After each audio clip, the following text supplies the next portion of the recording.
Purihin natin ng Diyos. Father God, in the name of the Lord Jesus Christ. Father God, maraming salamat po. Narito muli kami tumatawag sa iyong banal na pangalan. Itinataas namin ang iyong banal na pangalan. Pinupuri namin kayo. Kayo ang tunay na Diyos na buhay. Kayo lamang, you are the Lord of Lords, King of Kings. Kayo lang po ang aming tanging sinasamba, wala na iba. Ama, kami po'y nagpapasalamat sa buong linggo ng aming pamumuhay nito na hindi mo kami iniwan minsan man. Lagi mo kami inaalalayan, ginagabayan. Lalo na yung mga banal na salita. Pinapaalala niyo po sa amin kung ano ang dapat at nararapat gawin sa amin. Kaya maraming salamat, Ama, sa walang sawang pagmamahal mo sa bawat isa sa amin, sa pagpapagaling ng aming mga karamdaman, sa aming mga problema. Kayo laging nangunguna sa amin. Kayo ang aming sandigan. Kayo ang aming inaasahan. Kami lahat ay nakasandal sa iyo, Ama, sapagkat sa panahong ito ngayon ay wala kaming magagawa kung wala kayo sa amin. Kung wala kayo sa aming mga puso na kayo nangunguna sa amin, nagtuturo sa amin, Ama, hindi namin magawa ang mga bagay na aming dapat magawa. Kaya, Ama, nagpapasalamat na hindi mo kami iniiwan. Ama, sa mga kapatid namin naririto, i-bless niyo po ang lahat na naririto. At sa mga kapatid na darating pa, ingatan niyo po silang makarating dito sa dakong ito ng sambahan ito, Ama. Ganon din po sa mga kapatid na wala ng oras na sila po'y makapunta gawa sa kabalahan. Patawarin niyo po sila. Naway bigyan po sila ng oras sa mga bagay na ito pinakadakilang araw para sa iyo, Ama. Hinahandog namin ang aming sarili sa iyo, Ama. At Ama, hiningi namin ang lahat ng kapatawaran. Kung ano bang hindi namin nabanggit sa aming bibig, patawarin niyo po kami, Ama. Ama, sa umagang ito, ibuhos niyo po ang iyong karunungan sa aming pastor na siyang magsasalita ngayon. At sa mga kapatid namin na nakikinig ngayon, Ama, buksan niyo po kanilang mga isip, mga puso, at mga unawa nila na dakilang unawa sa salita. At naway maintindihan nila, hindi lamang sa isang side, kundi maintindihan nila kung bakit may mga taong inuutusan mo, inaapnuhin mo, kahit sila'y hindi lalaki. Kaya naway paintindi mo sa bawat isa na sa mga panahong ito, kahit bata, kahit nga bato ay magsasalita ng dahil sa iyo. Kaya Ama, wala nang imposible sapagkat sinabi mo, ibubuhos mo ang iyong Holy Spirit sa mga huling araw nito. Kaya Ama, salamat, Ama. Ibuhos niyo po sa amin. Punuin niyo po kami ng Holy Spirit. Ang lahat ng naririto, i-anoint niyo po, Ama. Bigyan niyo po ng kakayahan na mangaral. Bigyan niyo kakayahan na magpagaling. Bigyan niyo ng kakayahan na sumuway at magpakabanal. Ama, sa umagang ito, ipadama mo sa bawat isa sa amin. Higit sa lahat ang iyong banal na Espiritu na siyang humapatnubay, gumagabay, nagbibigay kapayapaan sa bawat isa. Kaya Ama, sa umagang ito, nais namin na kayo ang manguna sa bawat aming mga gawain ngayon.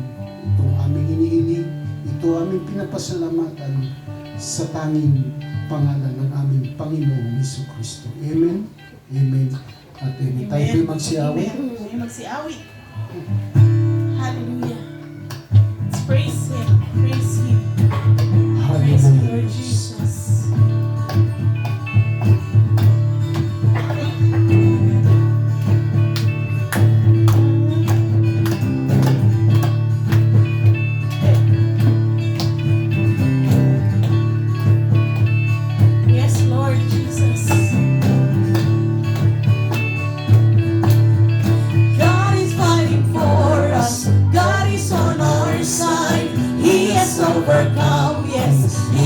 overcome. We will not be shaken. We will not be moved. Jesus, you are here. Carrying our burdens, covering our shame. He has overcome. Yes, He has overcome. We will not be shaken. We will not be moved. Jesus, you are here. And I will live. I will not die.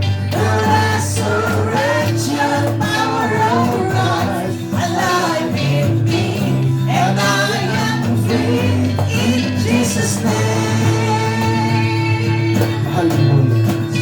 Yes, Lord.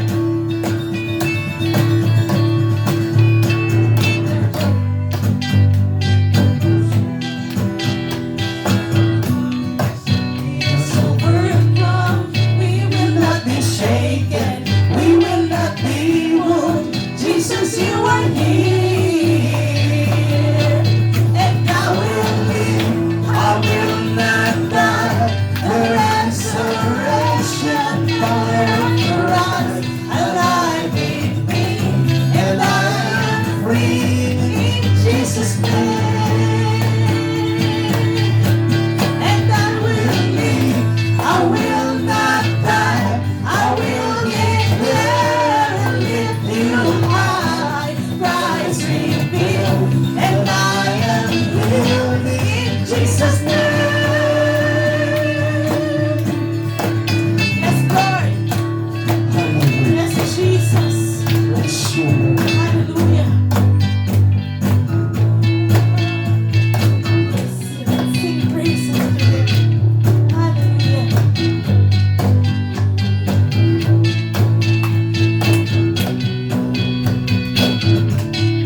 God is fighting for us, pushing back the darkness, lighting up the kingdom that cannot be shaken. In the name of Jesus, enemies defeated, and we will shout it out, shout it out. God is fighting for us, pushing back the darkness, lighting up the kingdom that cannot be shaken. In the name of Jesus, enemies defeated, and we will shout it out, shout it out. God is fighting for us, pushing back the darkness, lighting up the kingdom that cannot be shaken. In the name of Jesus, enemies defeated, and we will shout it out, shout it out.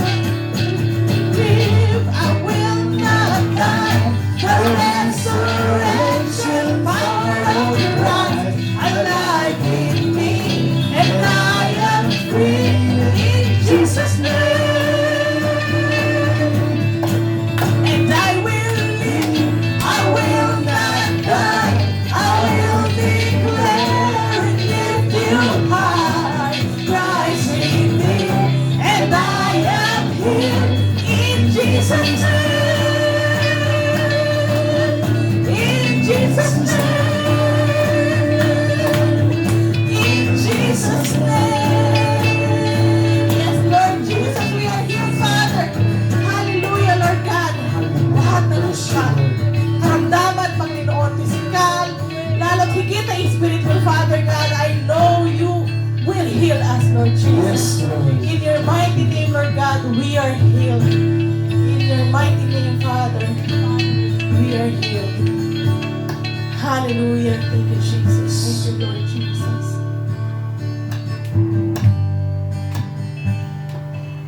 Yes, Lord.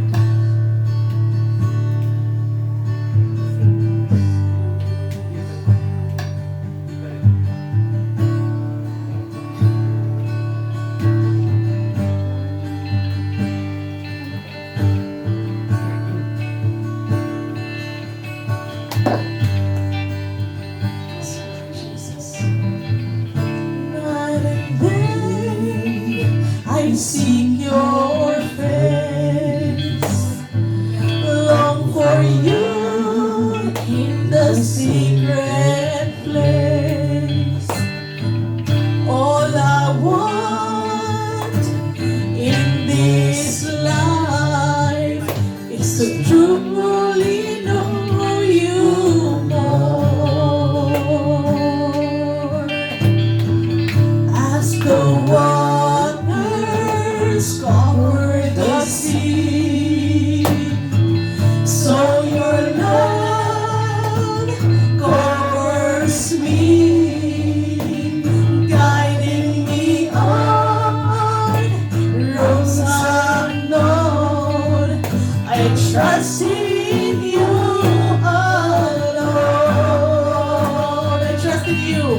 I trust in you alone, my saving grace.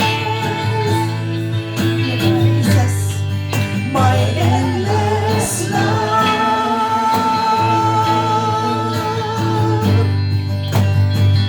Hallelujah. Deeper and deeper, I'm falling in love with you, my one desire,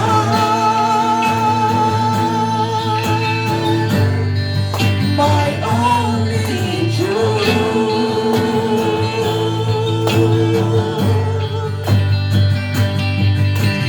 Deeper and deeper, I'm falling in love with you.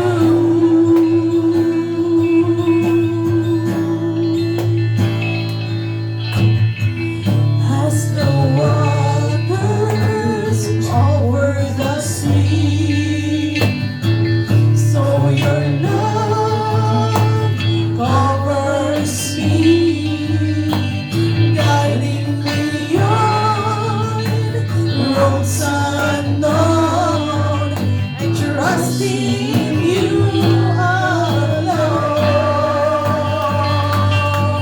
I trust in you alone, my saving grace,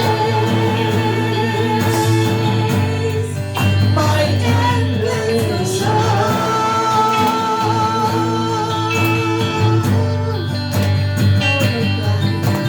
Deeper and deeper, I'm falling in love with you, my one desire, my only truth.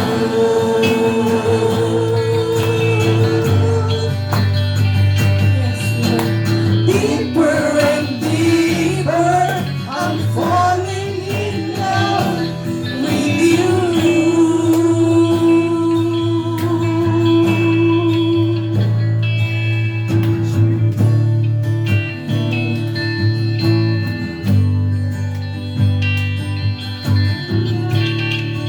Yes, Jesus.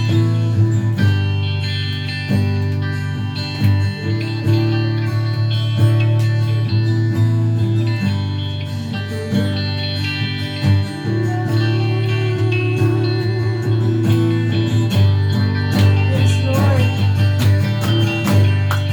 And I will rise on wings of eagles, soaring high above all my fears. I rest in your open arms of love, my saving grace, my endless love.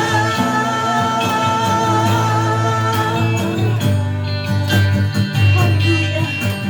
Deeper and deeper, I'm falling in love with you, my one desire,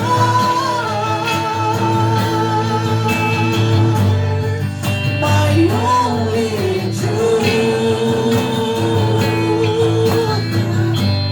Hallelujah. And deeper, I'm falling in love with you.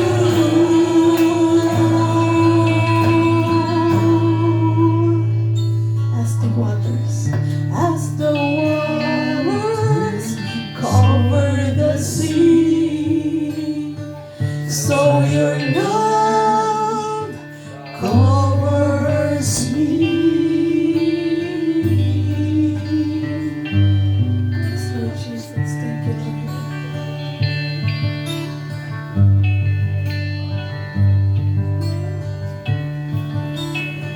Praise you, Lord. Father God, thank you, Lord, sa lahat.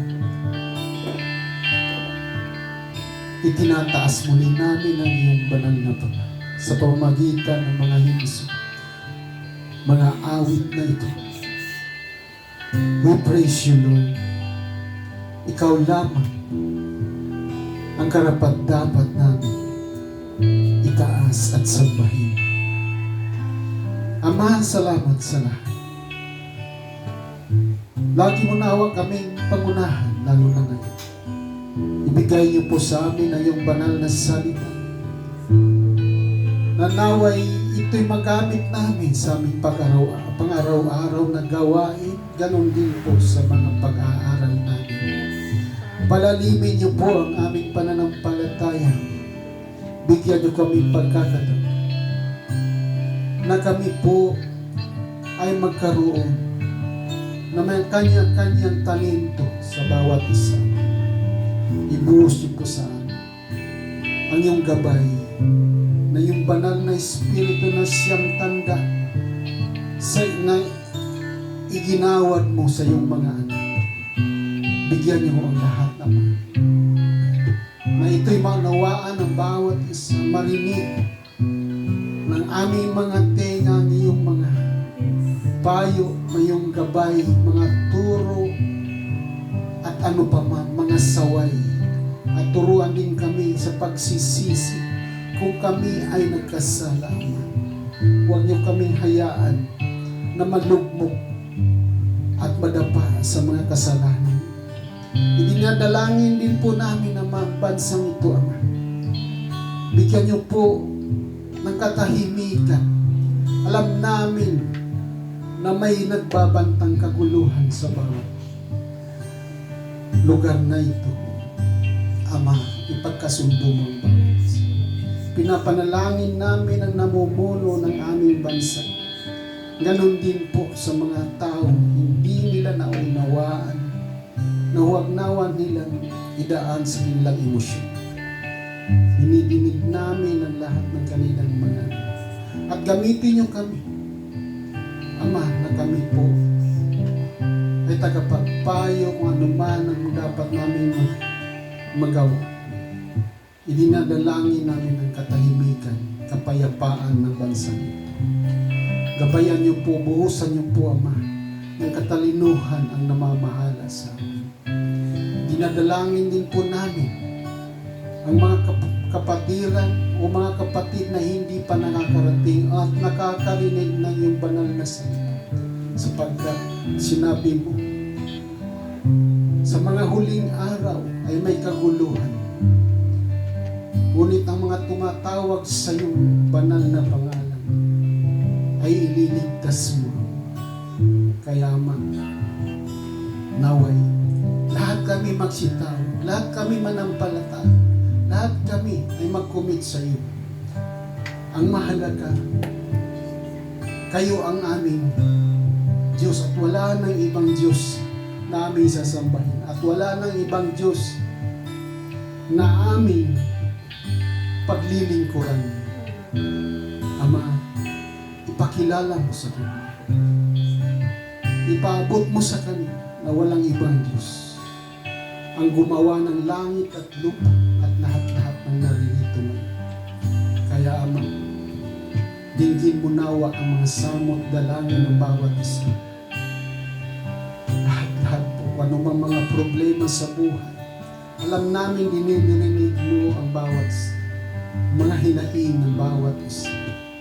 Sapagkat ang mga problema ay isang sangkap na aming pananampalataya upang kami ay makatayo, upang kami ay tumibay sa aming pananampalataya sa iyo.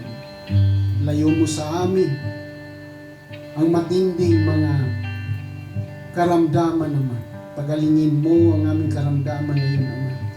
Kung anumang karamdaman na ramdaman namin sa aming katawan, bawat isang mananampalataya, bawat naririnig na ito ay declare healing in the name of the Lord Jesus.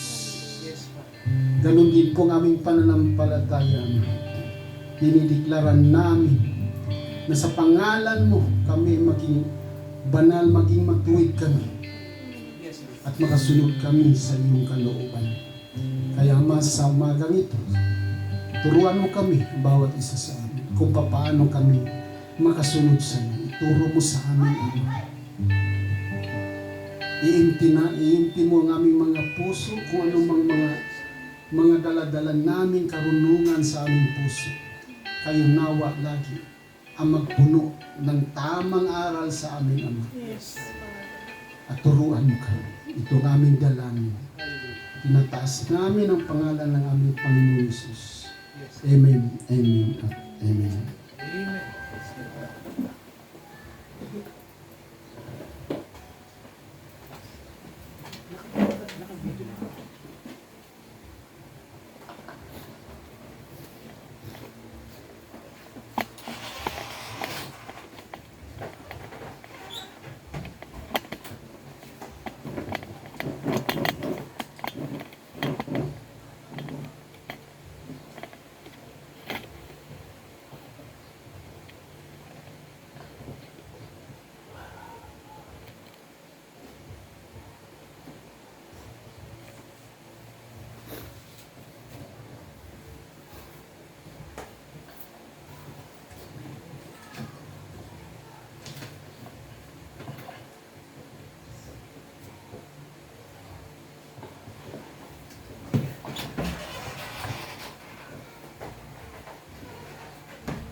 Purihin ng Diyos, mga kapatid. Sa tanghaling ito, tayo po ay manalangin muli po. At idulog po natin ang ating pong fellowship at ang salita ng Diyos na ating pong tatanggapin ngayong tanghali. Dakilang Ama, patawarin niyo kami sa lahat ng aming pagkukulang sa inyo.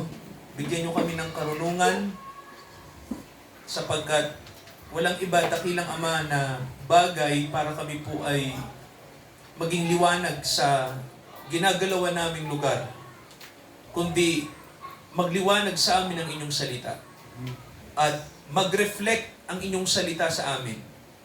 Dahil kami din po ay tulad ng mga titik na binabasa.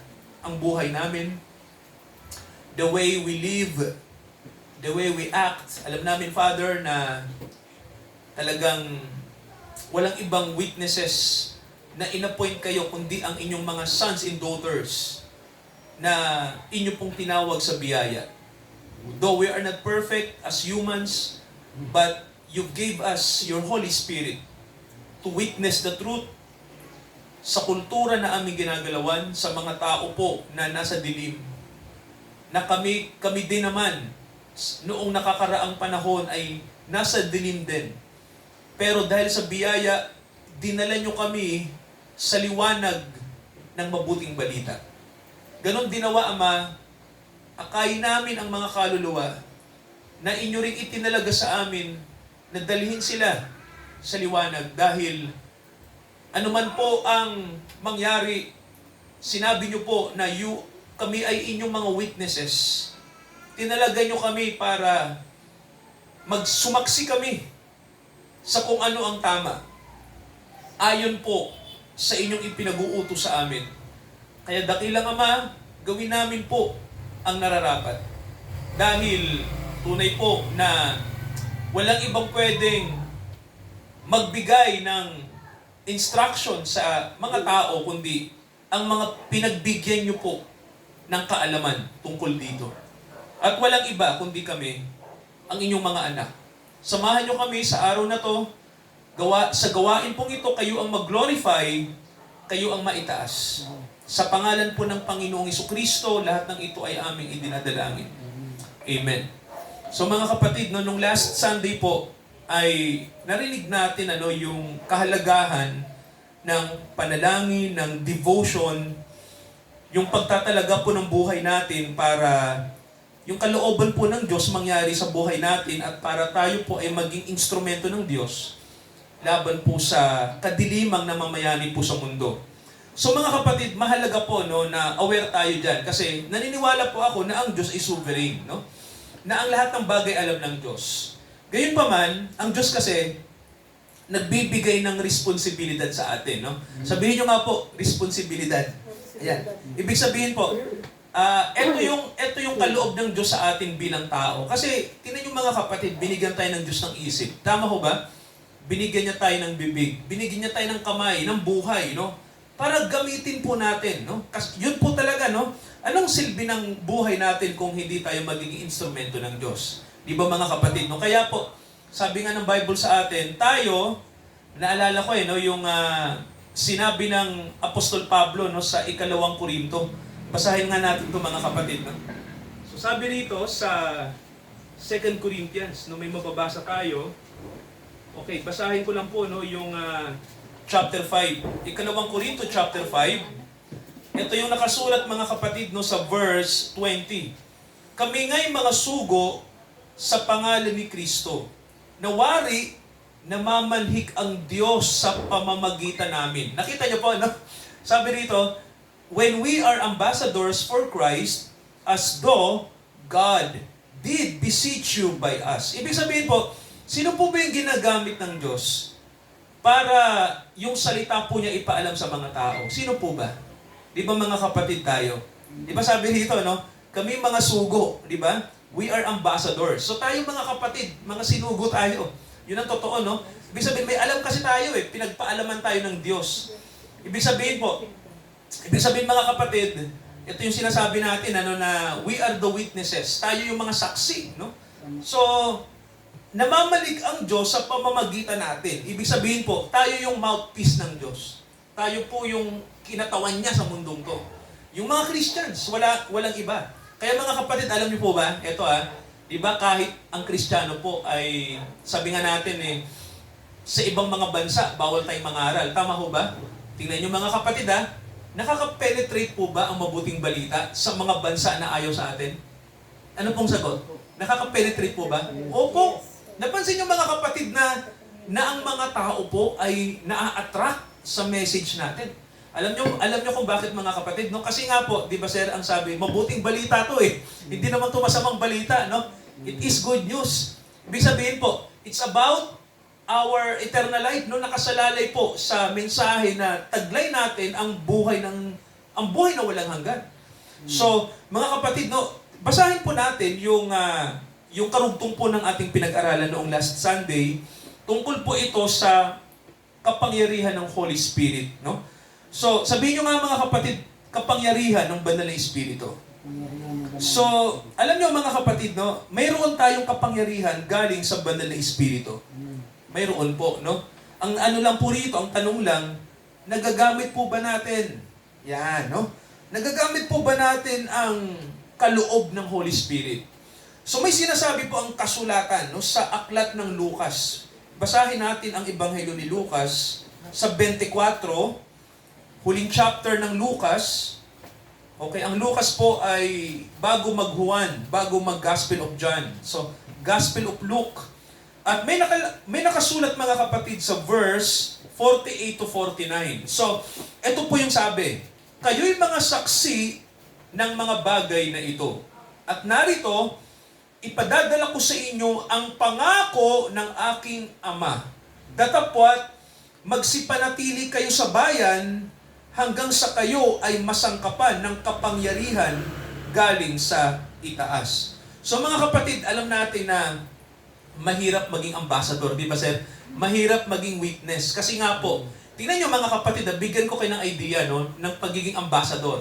Okay, mayroon po bang mga bansa na mayroon pong embahada sa Pilipinas? Meron ho ba? Meron po bang mga bansa sa mundo na mayroon ditong opisina sila? Meron ho, di ba? Okay. Anong bansa po ang isa sa mga bansa sa Asia na mayroon ditong embahada? Bibigyan ko kayo yung sinasabing China. Okay. Ang China naglagay ng ambassador dito sa ating bansa. Tama o mali, mga kapatid? So tanong, ano bang purpose ng ambassador? Bakit ba siya nasa bansa natin? Kasi mga kapatid ganito, ang ambassador, kung ano yung programa ng China, pinapaalam sa atin. Ganun po yun, ano? Kung ano yung ating mutual relation, pinapaalam sa atin. Ang ginagawa po ng ambassador, mga kapatid, siya yung parang namamagitan. Tama ho ba? Kung ano yung agenda ng China, at kung ano naman yung agenda natin, siya yung pumapagitna. So mga kapatid, napansin nyo ba sa balita, kapag yung ating mga mangingisda, di ba, tinataboy sa South China Sea. Yun pangalan nila Pero ang pangalan naman sa atin, ang pangalan ng lugar na yon, yung sinasabing South China Sea noon, ang tawag na natin West Philippine Sea. Kasi, batay po sa UN arbitrary, kung daw nagkakamali yung term ko, no? Ibig sabihin mga kapatid, atin yung lugar. Di ba? Sa atin po yon in-appoint. Kumbaga po, malapit sa bansa natin. Kaya nga po, di ba naalala nyo, pumunta si Pangulo Marcos sa Vietnam, isa sa mga pinag-aralan, isa sa mga proposal ni Pangulo Marcos sa Vietnam, hindi lang para ipagpatuloy ng Vietnam yung pag-aangkat ng bigas sa atin. Alam niyo ba kung ano? Para magkaroon ng peace talk sa South China Sea. Kasi mga kapatid, isa sa mga bansa na umaangkin din doon ang Vietnam. Kaya, tingnan nyo pumunta si Pangulo Marcos doon at sinabi niya sa Vietnam, wag naman tayong mag-anuhan, di ba? Mag-angkinan. Ang maganda dito, magtulungan na lang tayo sa pangingisda. Pumayag ang Vietnam, walang problema. Pero ang China, sir, di ba? Ang China, tinataboy tayo, di ba? Isla na natin mga kapatid, yung lugar na pinupuntahan natin malapit sa Palawan, di ba? So, di ba, kung titingnan nyo po, pag tinataboy tayo, sino po yung kinakausap natin? Yung ambassador nila. Di ba napansin nyo? So mga kapatid, yung ambassador, pakikinggan natin ano ba yung sasabihin. Ang sasabihin ng ambassador, huwag kayong gagawa, Pilipinas, huwag kayong gagawa huwag nyo kaming ipoprovoke. Masama yan. Basta sundin natin yung napagkasunduan. Di ba ganyan? Di ba naaasar tayo sa ambassador? Palitan na yung ambassador na yan. Di ba? Kasi ang gusto natin sa ambassador, mamagitan. Tama ko ba? Siya yung tigapagsalita ng China eh. So, kailangan ang marinig natin, yung positibo din naman. Di ba mga kapatid? So, alam niyo po ganito, mahirap maging ambassador, tama ho ba? Pag nagkamali ka ng salita, sir, anong pwedeng mangyari? Pag ikaw, nagkamali ka ng statement, at mali yung sinabi mo, na hindi naman batay sa agenda ng bansa mo, magagalit yung presidente sa'yo, sasabihin pa sa'yo, ano ba yung ambassador na to? Di ba? Malis ka nga dyan, parang ikaw pa nagkukos ng gulo. Alam niyo ba kapag ang ambassador, mga kapatid, pwedeng ikaw pa ang mag-provoke ng gulo. Di ba? So tayo mga kapatid, ambassador ng Diyos. Amen po ba? Ambassador. Ibig sabihin po, yung pinanggalingan nating mandato, galing sa langit. So ang kinakatawan natin, hindi Pilipinas, hindi China, hindi US. Ano sir ang kinakatawan ng mga Kristiyano? Heavenly mandate. Tama ho ba?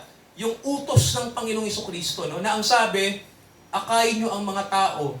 Di ba sabi, turuan nyo sila. Sabi sir ng kasulatan. So, sabi ng Bible, kayo'y mga witnesses. Ibig sabihin, kayo ang saksi. Ang tanong, paano tayo sasaksi? Mahirap yun, di ba? Yung ambassador, mahirap ang trabaho. May sinabi ang Panginoon natin na mayroon tayong kakayahan na makapag-witness. Sa papaanong paraan po? Anong sabi ng verse 49? Basahin natin, pagpatuloy natin. Sabi rito, ipadadala ko sa inyo ang pangako ng aking Ama. Anong sabi mga kapatid? May pangako pala sa atin. Tama ho ba? Di ba sabi, I send the promise of my Father upon you. Ibig sabihin po, mayroon palang ibibigay ang Diyos sa atin mga kapatid, no? May pinangako po siya noon pa na ibibigay niya sa kanyang mga anak para kapag tayo po ay naging ambassador ng Diyos, hindi tayo matatakot magsalita. Hindi po tayo, pag tinanong tayo ng tao, o ano ba ang Diyos? Ano ba ang kanyang gusto? Ano bang agenda niya? Ikaw, ambassador ka ng Diyos, sabi mo ano ba? Diba? Tatanungin ka ng tao eh. So, may masasabi tayo. So mga kapatid, sabi ng Panginoon natin, ipadadala ko sa inyo ang pangako. Ano po ba yung pangako na yon? Pagpatuloy po natin. Sabi rito, magsipanatili kayo sa bayan. So, ang ibig sabihin po ng tarry in the city. Ang ibig sabihin po ng manatili kayo. Alam niyo po ba, hindi yun ibig sabihin mga kapatid na tuod. Di ba pag sinabi sa manatili, para kang tuod.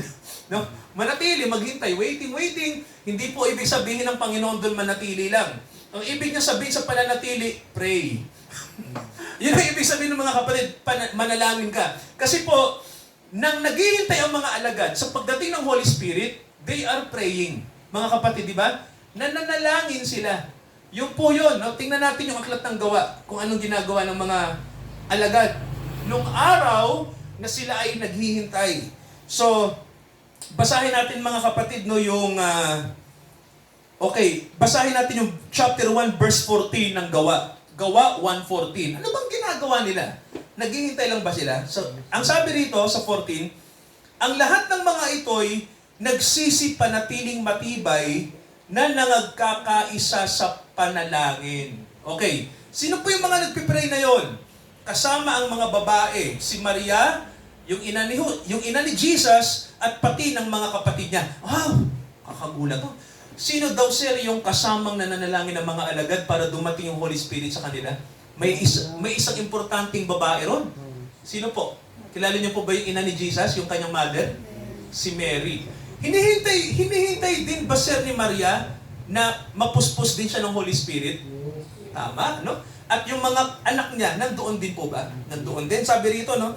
Ang nakalagay, si Maria kasama yung ina ni Jesus at pati ng mga kapatid niya. So, ibig sabihin po, nandoon sila nananalangin. So, mga kapatid, tanong, si Maria po ba nananalangin na dumating ang Holy Spirit sa kanya? Opo, no? Kasama po siya ron. So, tingnan yung mga kapatid, si Maria nananalangin. Di ba? Ibig sabihin po, simpleng-simple lang, no? Kailangan din ni Maria, ng ina ng Panginoon natin, ang leading, sir. Tama ho ba? Yung sinasabing gabay ng Holy Spirit. Kasi tao din siyang tulad natin. Amen po ba? Si Maria po, tulad din natin siya. Ordinaryong tao. Nagkakasala, nagkakamali, nakagagawa ng kasalanan. Amen po ba? At kaya nga, kailangan niya ng leading ng Holy Spirit. Ang maganda dito, mga kapatid, di ba sabi nga ng Bible sa atin, kapag tayo po ay tinawag sa biyaya, sabihin nyo nga po, tinawag sa biyaya. So pag tinawag ka sa biyaya, gagabayan ka, nino po? Sino bang gumagabay sa mga anak ng Diyos? Ang Holy Spirit po. So, ang sabi rito, nananalangin sila nung araw na yon. So mga kapatid, yung palang ibig sabihin nun, nagpipray sila para dumating ang Holy Spirit. So, anong sabi ng Panginoong Jesucristo, mga kapatid? Sabi niya, balikan natin yung Lucas 24. So sabi niya rito, magsipanatili kayo sa bayan hanggang sa kayo ay masangkapan ng kapangyarihan. Sabihin nyo nga po, authority. So, mga kapatid, ganito, gusto ko lang pong idugtong tong verse na to sa Gawa chapter 1. No? Puntahan nga natin ulit yung chapter 1. So, kasi po, ganito, Gawa chapter 1 verse 7, okay, may sinasabi sa Bible, no, mga kapatid, 7 to 8. So, basahin ko po, sabi dito. Okay. Okay. 7 to 8.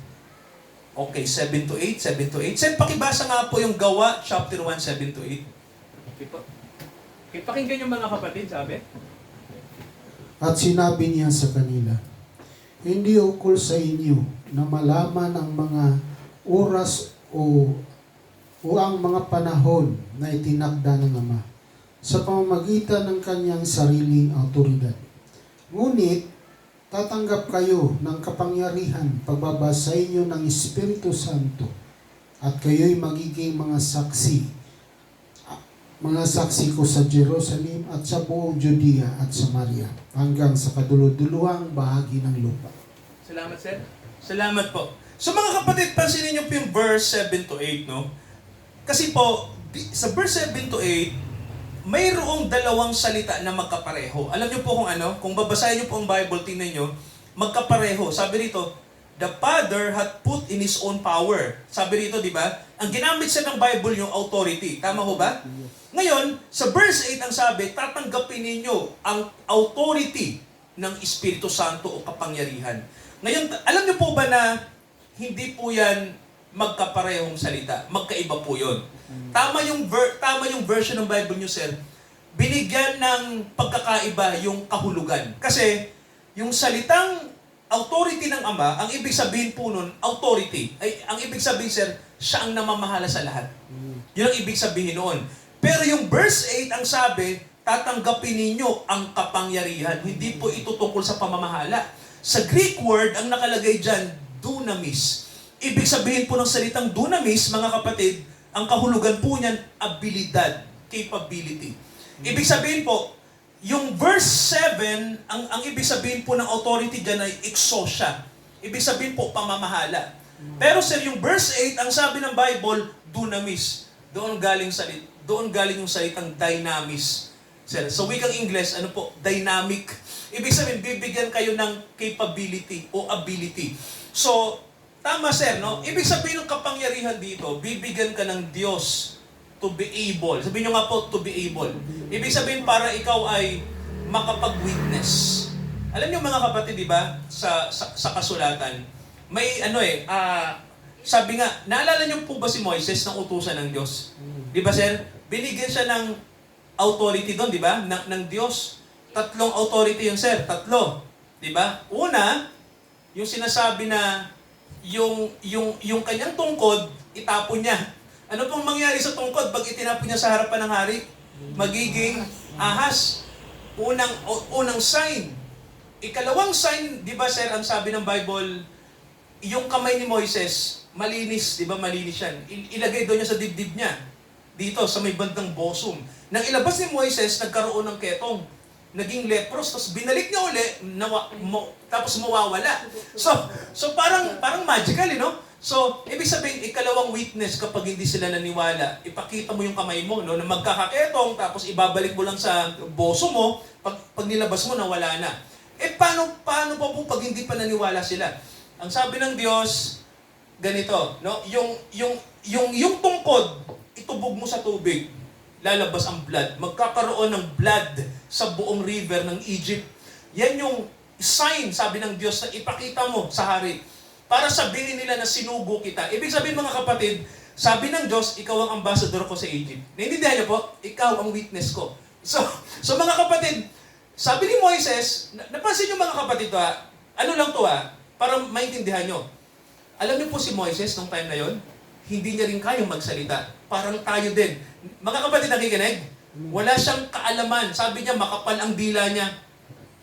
Alam niya ang Diyos, hindi pa rin siya sinukuan. Tama ba? Sabi nga ng Bible, napuno na ang Diyos kay Moises kasi ayaw niyang magsalita. Ang ibinigay lang ng Diyos sa kanya, sige, hindi ka magsasalita, bibigyan kita ng sign. Magpapakita siya ng milagro. Nakikinig mga kapatid? Kasi, sir, isa yun sa mga tanda. Kung di ka magsasalita, magpakita ka ng miracle. Magpakita ka ng tanda, di ba? Hindi mo kaya di ba? Kumbaga po, wala akong alam sa Diyos. Wala akong alam sa salita ng Diyos. Anong patunay? Anong pwede kong ipakita sa mga tao na magwi-witness ako sa kanila? Di ba, sir? Ang sign po, alam natin na hindi kayang gawin ng ordinaryong tao yan. Ikaw, bilang tao, pwede ka mag-magic sa harapan ng tao, mag-create ka ng magical tricks para maniwala sa'yo. Di ba? May mga ganon? May mga sorcerer na naalala ko nga yung noon, 80s po ba yun? May mga kilalang magicians, sila David Copperfield, nagpapakita na lumilipad sila, mga taong mga lumilipad, naglalakad sa tubig, naglalakad sa apoy, mga ganon. So, alam niyo, pero sa Diyos iba, no? Sa Diyos, ang mga supernatural ay tanda na ikaw ay ambassador niya. Pero mga kapatid, di ba? Pagdating sa pananalita, di ba si Moises sabi niya, hindi ko talaga kaya, Lord, hindi. Anong sabi ng Diyos kay Moises, mga kapatid? Di ba may kapatid ka? Di ba gano'n? Di ba may utol ka? Di ba mayroon kang utol na marunong magsalita, magaling magsalita? O ganito na lang, isama mo siya, siyang magsasalita para sa'yo. So, kumbaga po mga kapatid, hindi inalis ng Diyos ang pagiging ambassador ni Moises. Emin po ba? Kahit hindi siya nagsasalita. Sir, bakit ganon? Kasi ikaw ang inappoint na ambassador niya. Walang iba. Di ba? Ikaw ang ambassador. Speak. Kung ayaw mo mag-speak, act. Ipakita mo yung yung buhay mo. Paano ang Diyos kinahabagan ka. So mga kapatid, wala tayong ligtas talaga. Ibig sabihin, hindi tayo makakaiwas, witnesses talaga tayo. Tayo po ay talagang magwi-witness. Wala pong iba, no? Kaya mga kapatid, mahirap yun di ba? Kaya lang no choice tayo Ito yung mandato ng Panginoon na wala tayong choice, but to obey. Amen mo ba? Pagsunod po ang kailangan dito. Kasi mga kapatid, sabi nga ng Bible sa atin, kayo ang mga saksi ko. Kaya po, sabi ng Panginoon sa atin, bibigyan ko kayo ng capability. So mga kapatid, ang tanong, meron ba tayong Holy Spirit? Yan, no? Tayo po ba ay tinanggap na natin yung kaloob ng Holy Spirit? So mga kapatid, ganito. Sa mga tumatanggap kay Jesus, sige nga po, baka may hindi pa tumatanggap, ipatanggapin natin. Meron pa ho ba rito na hindi pa tinatanggap ng Panginoong Jesucristo? Baka wala pa ho, So, kung wala pa po, it's time, mga kapatid, no? Sabihin natin sa ating puso, Lord Jesus, patawarin niyo po ako sa aking mga kasalanan. Sabihin natin yan ng personal sa Panginoong Jesucristo. Sabihin natin, Panginoon, makasalanan ako, marami akong pagkakamaling ginagawa, iniisip, sinasabi. Patawarin niyo po ako. hugasan niyo po ako ng inyong dugo. Tinatanggap ko kayo sa aking puso bilang aking Panginoon at tagapagligtas. Yung simpleng prayer na yun, mga kapatid, na which is ina-adapt din natin dito kasi basic na basic po yun, no? Ang daling gawin. Pero alam niyo po ba, mga kapatid, sabi nga natin yun lang yung umpisa ng pagsunod sa Lord. No? Di ba nga, sir? Umpisa lang yun. Akala natin madali lang. Umpisa pa lang. Pero pag umapa ka na sa biyaya, mga kapatid, kailangan mo nang sumunod. Alam niyo po ba si Pablo? Anong sabi niya nang tawagin siya ni Lord? Sige mga kapatid, basahin natin yung aklat ng Epeso, chapter 1. Tingnan niyo to ha. Okay, tingnan niyo mga kapatid to. Okay, Epeso chapter 1. Okay, si Pablo, no. Wait lang po. Okay, Pilipos na lang mga kapatid kasi ito yung ito yung maganda. Pilipos chapter 1, no? Naka-emphasize kasi yung word ni Pablo dito. Okay, Philippians 1. Okay, anong sabi ng verse 1, mga kapatid? Anong mapapansin nyo? Okay, sinama niya si Timoteo, yung tropa niya to. So anong sabi ni Pablo, mga kapatid? Si Pablo at si Timoteo. Ano pong sabi? Mga alipin ni Kristo Jesus. Sa lahat ng mga banal kay Kristo Jesus na nasa Pilipos. So, pagbate. Ano mga kapatid yung tawag ni Pablo sa sarili nila? Ano pong tinawag yan? Anong term ang ginamit niya? Alipin. So, sir, may tanong ako. Ang alipin po ba may choice? Pag alipin ba may choice? Wala. Alam niyo po bang alipin walang karapatan? Di ba sir, tayong mga Kristiyano nakakahiya, no? Madalas nating i-emphasize yung karapatang pang-tao. Tama ko ba? Pero ang totoo po nun, ito mga kapatid para lang maintindihan nyo. Alam nyo, kapag ikaw ay nasa Panginoon na, wala ka ng karapatan. Wala na. Ang totoo nun, ang may karapatan sa'yo ang Diyos. Pero ikaw sa sarili mo, wala ka ng karapatan. Alam nyo kung bakit? Sabi sa ni Timoteo, no? Alipin ni Kristo. Alipin na po tayo. No? Ang totoo po nun, pinalaya tayo sa kasalanan. Yun yung maganda, di ba? Malaya tayo mula sa kasalanan. Ibig sabihin po, wala na tayo sa tinatawag siya na bondage, no? Yung pagkaalipin ng dyablo, inalis ka na ron. Pero hindi ibig sabihin, pag inalis ka na, wala kang magiging bagong master. Di ba, sir? Kasi noon, ang amo mo, ang kaaway. Pero nang ikaw ay maborn again, tanong, amo ba ng Kristiyano ang sarili niya? O may bago siyang amo, sir? May bago tayong amo. At sino po yung amo natin? Ang Panginoong Hesukristo. Siya po yung bago nating amo. Ibig sabihin, mga kapatid, ang totoo nun, sabi nga hindi ka talagang malaya sa sarili mo. Kasi mga kapatid, ang totoo nun, may bago ka ng amo. At mga kapatid, itong maganda sa amo natin, may sinabi ang Biblia kapag ang Holy Spirit ay nasa atin po, di ba? May magandang sinabi si Jesus. Sige nga, basahin natin ang Mateo. Okay, ito po, Mateo. So, eto mga kapatid, basahin ko lang po yung Mateo chapter 11. So, sabi rito, mga kapatid, Mateo chapter 11, verse 28 to 29. Ano po ba ang buhay natin kapag tayo po ay naging alipin ni Jesus? Tayo po ay naging mga lingkod po niya. Ano po ba yung benepisyo nito? Basahin natin. Sabi rito, tingnan niyo mga kapatid, magsiparito kayo sa akin, kayong lahat na napapagal at nabibigatan, kayo'y aking papagpahingahin. Ano daw sinasabi ng Panginoon, mga kapatid?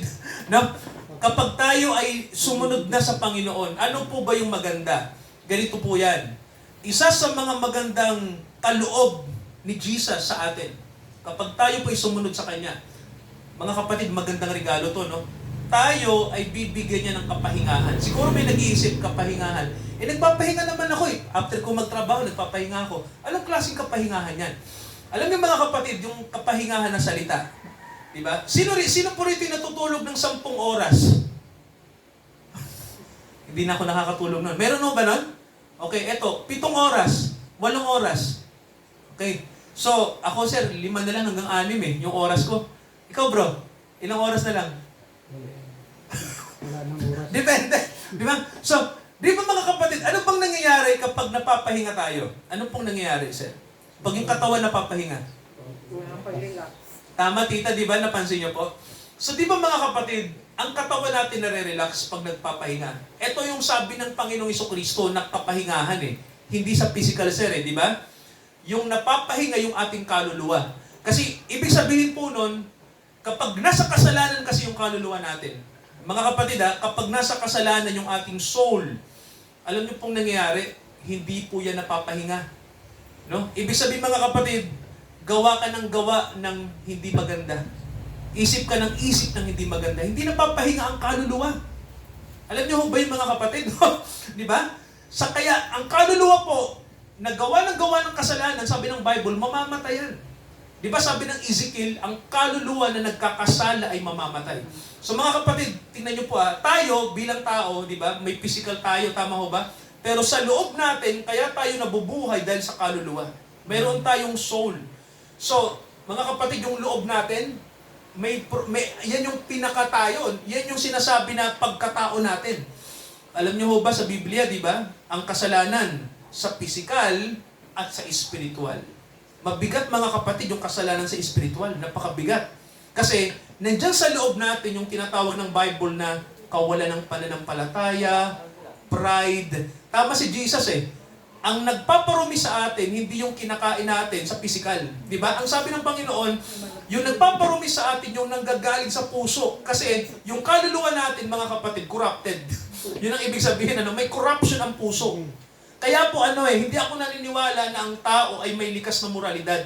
Yung moralidad natin ay hindi po makapagliligtas. Yun ang totoo, no? Yung moralidad natin, mga kapatid, yung sinasabi ng kabaitan natin na maliit na bagay, mga kapatid, ang totoo nun, sabi nga ng Bible sa atin, kumbaga, lumalabas lang po yun, actually, sabi nga sa pag-aaral ng Bible, mga kapatid, hindi ng psychology, hindi lang po 1% lang yun 0.1 lang yan, sir.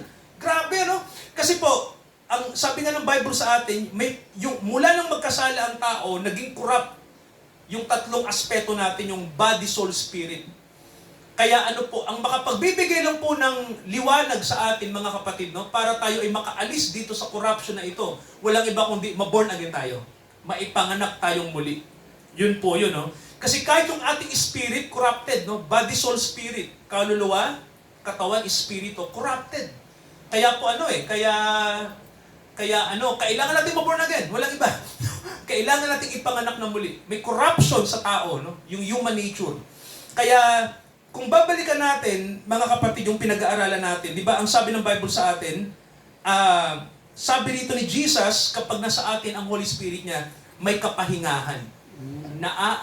Inaalis tayo doon sa sinasabing corruption.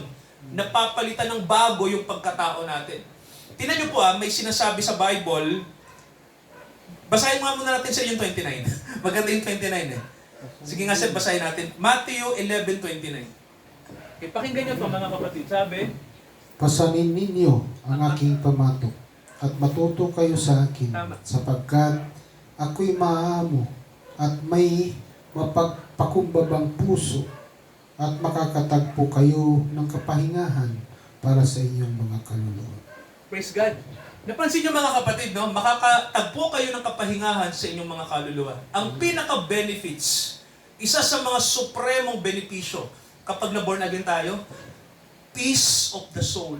Magkakaroon tayo ng kapayapaan. Alam niyo mga kapatid, lahat ng world religion sa mundo, isa lang naman ang hanap eh. Alam niyo ba?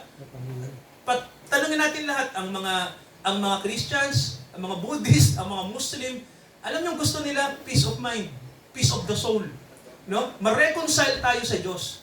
Yun nga po, ang problema mga kapatid, sabi nga natin, wala tayong, yung sinasabi sa Bible na from us, no? Wala tayong sinasabi na sa loob natin, may capability tayong gawin yun. Hindi po kasi kaya ng tao yun eh. Ang tao po, may sinasabi sa Bible, sir, no, na, anong tawag dito? Yung word na ginagamit din sa physical, impotent. No? Yan mga kapatid, patay. Patay, no? Ibig sabihin po ng impotent, patay. Walang kakayahan. Ganon tayo, mga kapatid sa Diyos, no? Walang kakayahan. Kaya we need to know yung ating kalikasan. So, kailangan natin ng kapangyarihan. Amen po ba? Tama ang sabi ng Bible. Sabi ng Panginoon, pray, manalangin kayo kasi ibibigay ng Diyos ang Holy Spirit niya sa iyo. Para ikaw, sabi niya, sir, ay maging witness. So, mga kapatid, ambassador tayo ng Diyos. Amen po ba? At ang pagiging ambassador po, mga kapatid, tandaan natin, ang una-una nating sinasaksihan ay yung mga tao na sa paligid natin. Ganyan po, yun ang totoo, no? Whether they like it or not, ambassador ka. Alam niyo si Jesus, ambassador siya sa pamilya niya. Pero alam niyo ba mga kapatid na hindi naniniwala sa kanya ang pamilya niya? Di ba ang Panginoong Jesucristo? Basahin natin ang Juan. So tingnan natin to bago tayo mag-pray. Basahin natin ang John, so chapter 7. Okay, John 7. Okay, YouTube siguro yan, mahal. Kaya ganun gana. Nasa YouTube. Baka sa TV?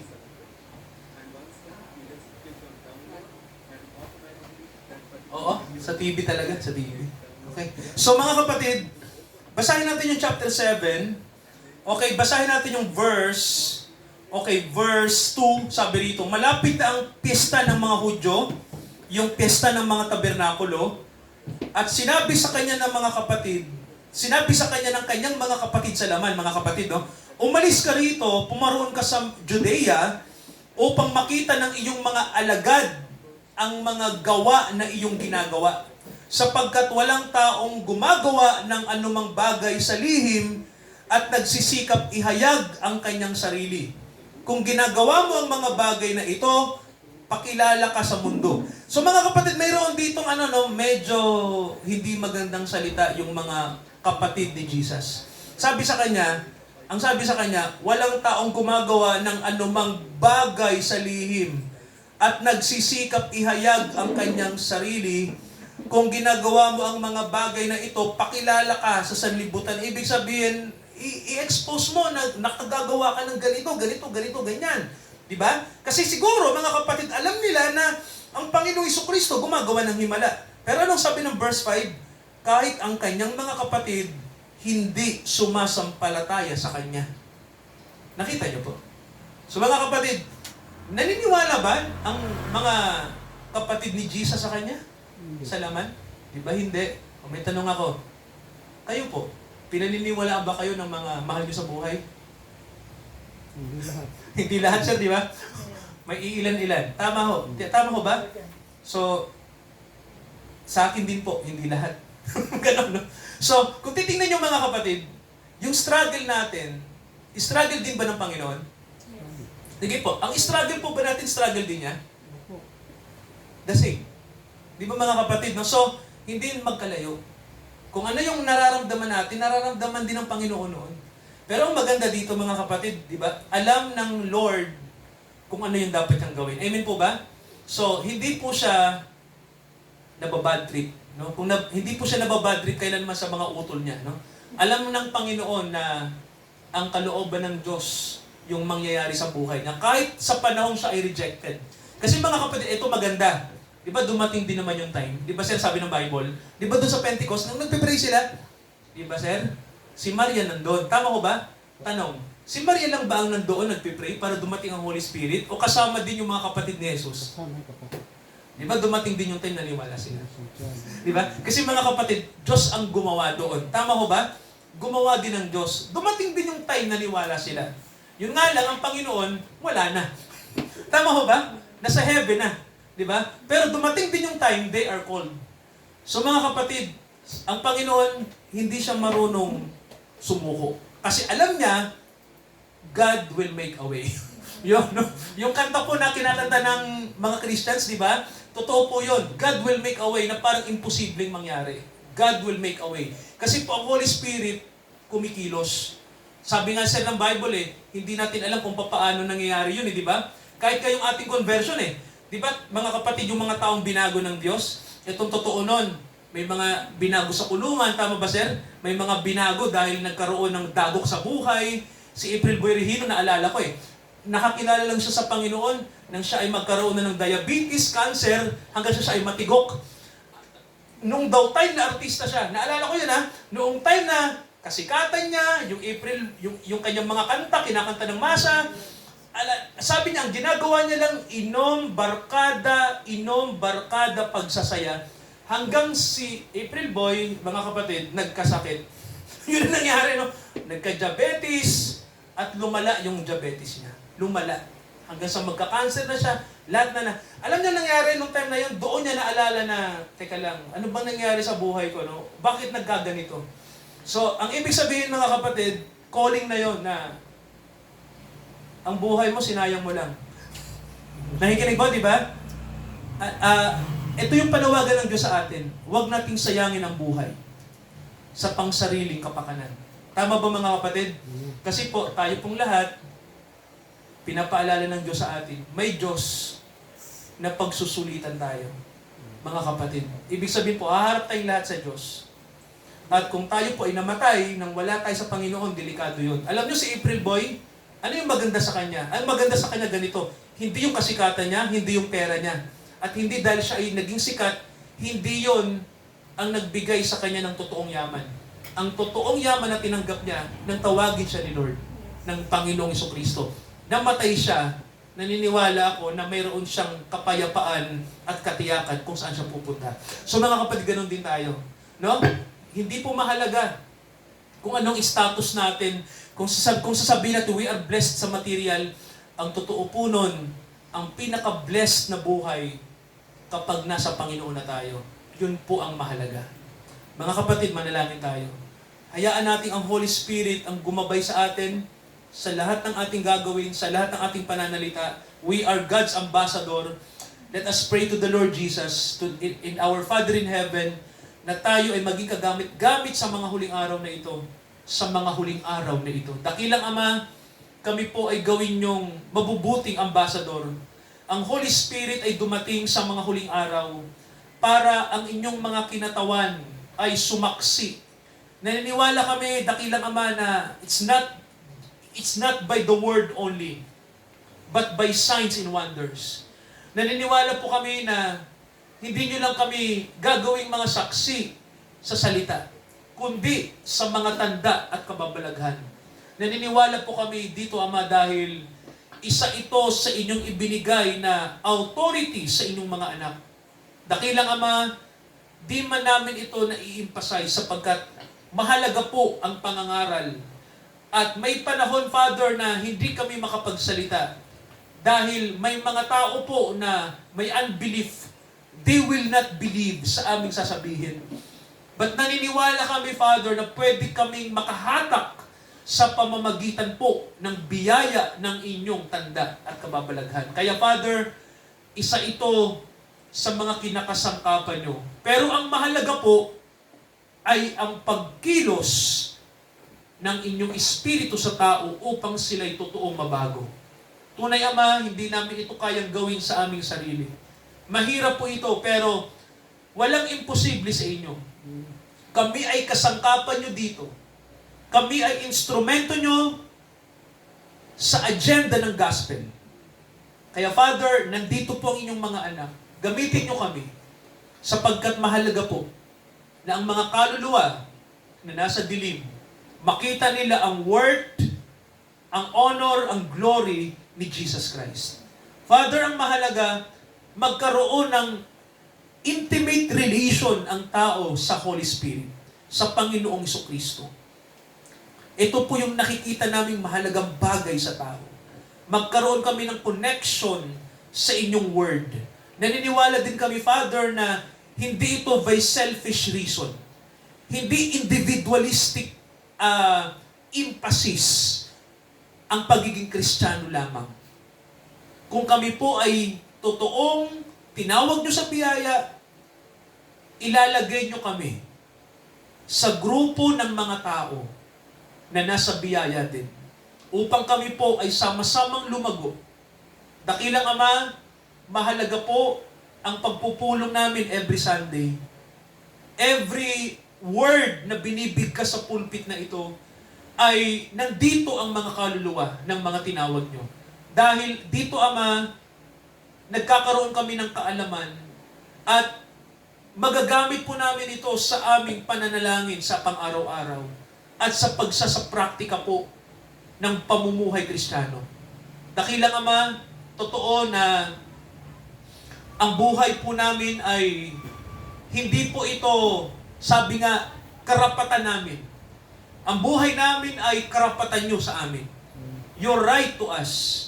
Sapagkat kami ay alipin nyo na at wala kaming ibang gagawin kundi gawin ang kalooban ng aming amo. Thou art our master, Lord Jesus. Father in heaven, you are the master of our soul. Hindi kami ang captain ng soul namin. It's you and you alone. Kaya Father, i-bless nyo ang mga kapatid namin, palakasin nyo po kami, gabayan nyo kami, in the name of the Lord Jesus Christ, lahat tayo magsabi po ng Amen. Praise God, mga kapatid. So sa ating pong pagkakaloob sa Panginoon, at let us give God the due honor, mga kapatid, no? Sa lahat ng biyaya na tatanggap natin. Naniniwala po ako, no, na the more we give, mga kapatid, the more we receive. At gusto ng Diyos yun, no, na tayo po ay maging giver sa kanyang ministry. Awitin natin siya, seek the kingdom of God.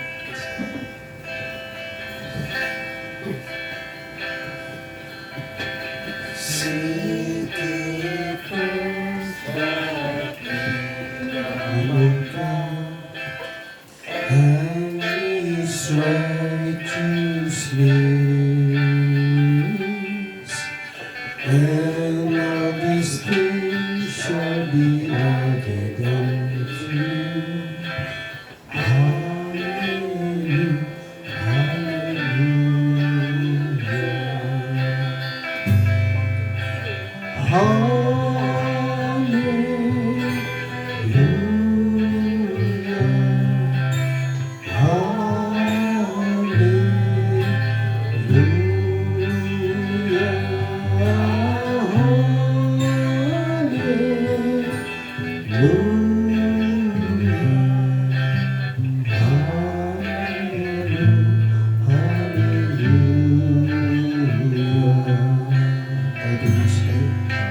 Seek ye first the kingdom of God and His righteousness, and all these things shall be added unto you. Hallelujah, hallelujah.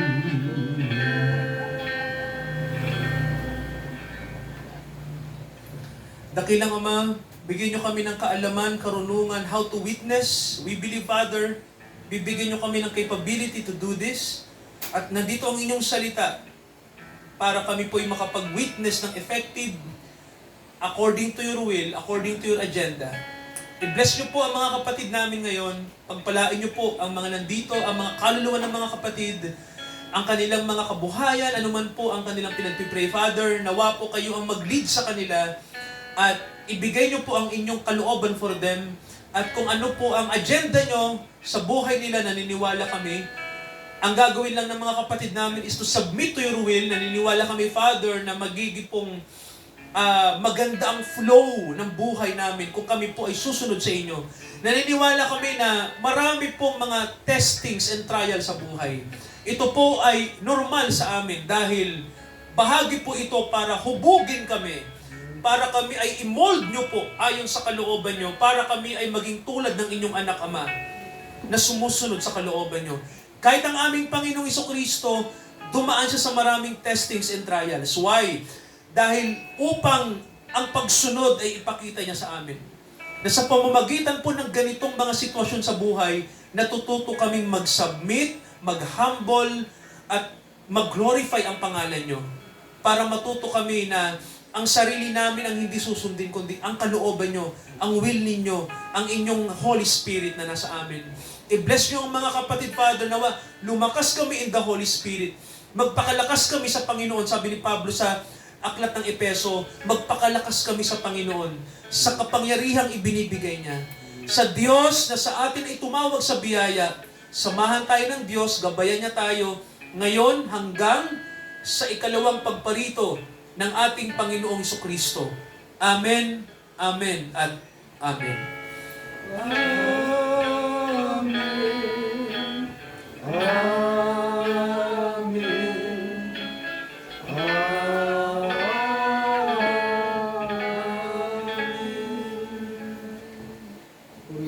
po ang Diyos. Magandang araw po sa ating lahat. Mga kapatid, God bless po sa inyo. Tita, God bless. Eh, Zion. Si Zion nandito.